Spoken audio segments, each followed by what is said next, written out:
Hi, and it's so good to have you again in my literature class. It's the festive season, it's Christmas week. I believe you are preparing for Christmas. Don't forget, schools will soon resume.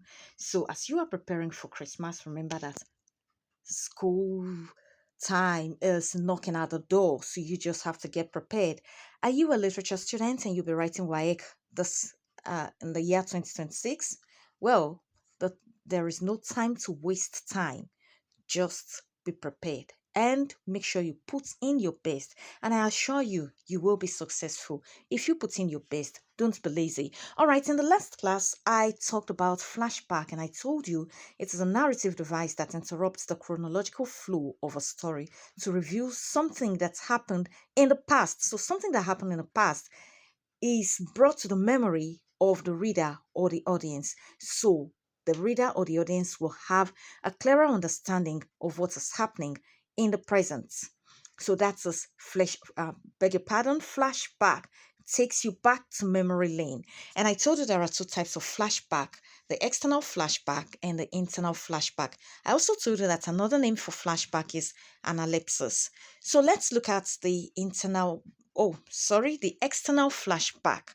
The external flashback is also called external analepsis, and it is a narrative that takes the reader or the audience to events that happened before the story began. So these events usually happen outside the narrative. It happens outside the timeline of the main narrative. So you never came in contact with it. You never had a contact with what happened. You never saw it, but it just brought it. It was injected into the story. So if you have watched or read The Gods Are Not to Blame, when King Odewale's friend Alaka visits and King Odewale recalls how he left home. Okay, he recalls how he left home and he encountered an elderly man whom he quarreled with.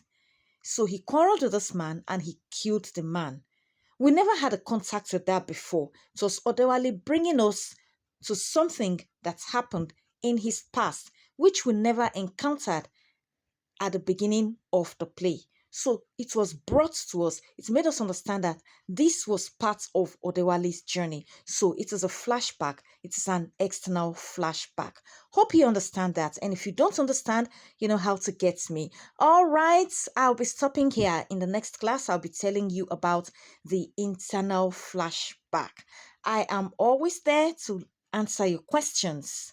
Ciao.